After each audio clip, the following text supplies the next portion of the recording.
What's up, guys? Poke here from Castle Class, and today is gonna be a little bit different. I tried it last time I run Guild Wars and I really like it, and a lot of people kind of like it too.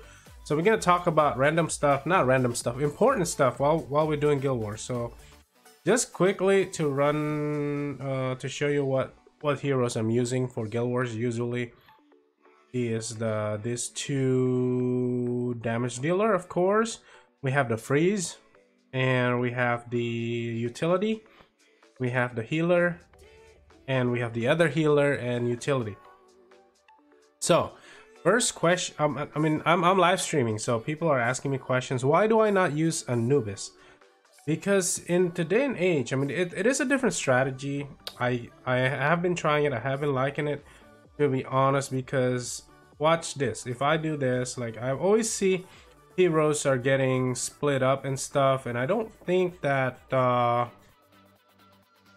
Keeper has empower. So I want to just aggro one hero and then focus on one hero at a time.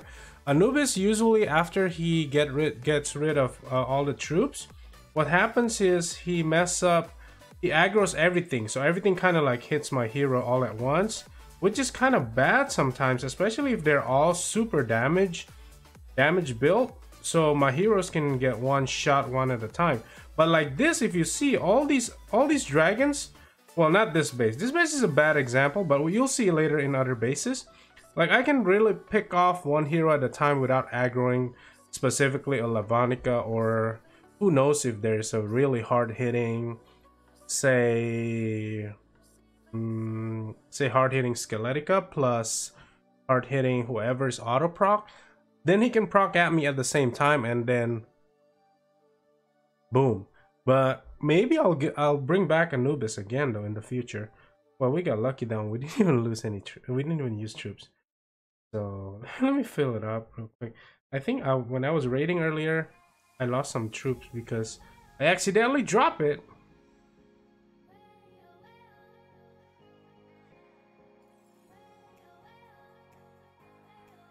So that's that. I mean, that's why Anubis. But I think Anubis is definitely still useful in kind of like head-to-head scenario, depending on the base that you're attacking, of course. Now we're going to 510. I think this is the one that's nope, they're all pretty close together except for this right here. So I'm gonna go from here. I'm not even gonna use troops because I mean, if I don't have to, I don't want to, because as long as you can just aggro on one hero, and you see all the other heroes are not moving at all, so they're not attacking you until you're done with your business with the other stuff. Then you go up to the Lavanica, and my Lavanica is done. No, that's my sass, but we took out the Lavanica. Yo, you use Esperita for troops? Yes, absolutely. And I want to talk about a question that somebody brought up.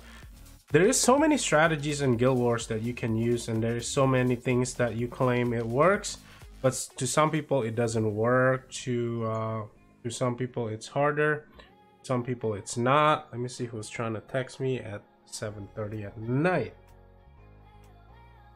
Oh.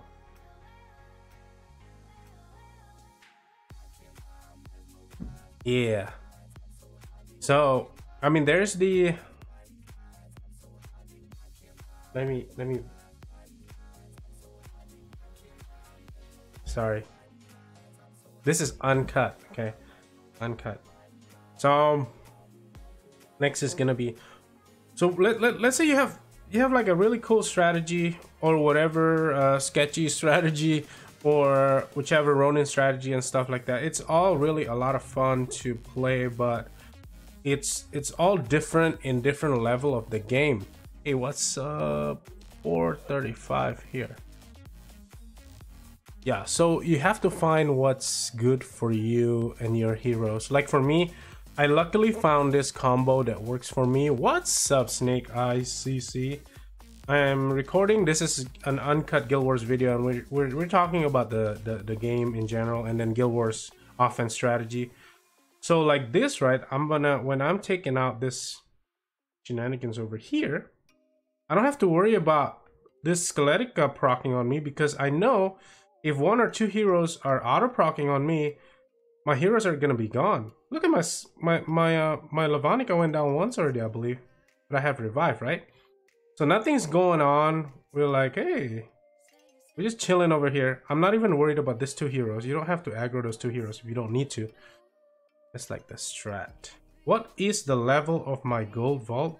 It's max. I'll check in a bit. Oh, it took out my Lavonica. How could you? Lulalu. Lulalu.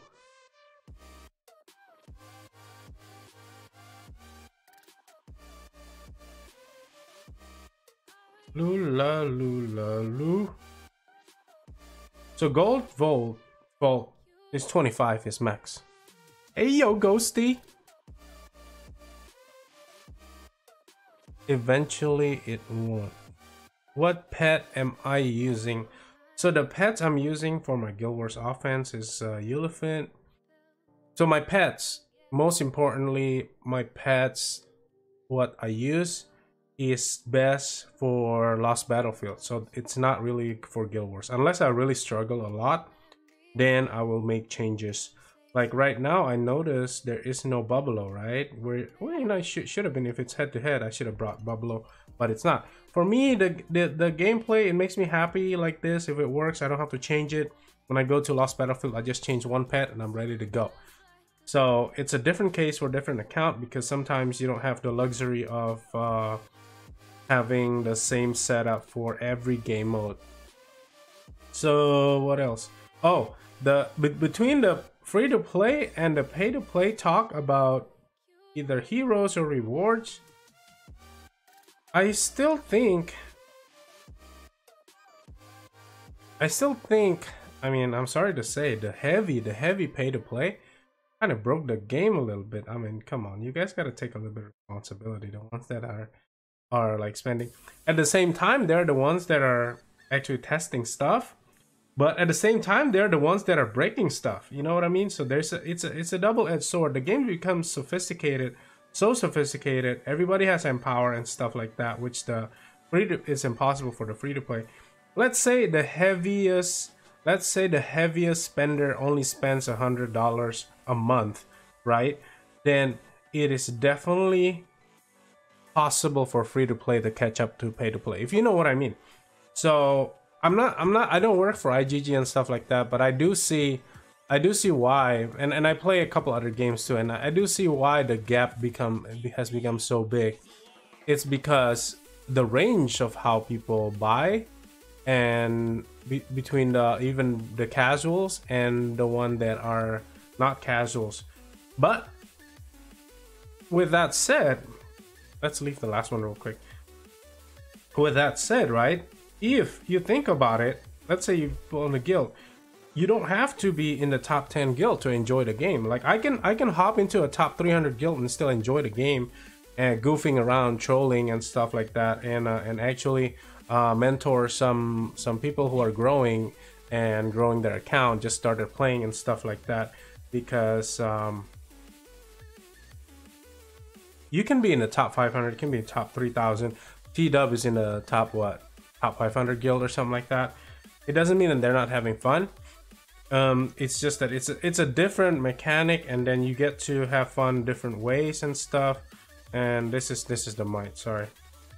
But I mean, if I'm being honest, being in a top 5 guild, if I'm really serious about it, if I'm the top player in the top 5 guild, I wouldn't have as much fun as somebody who's in the top 1,000.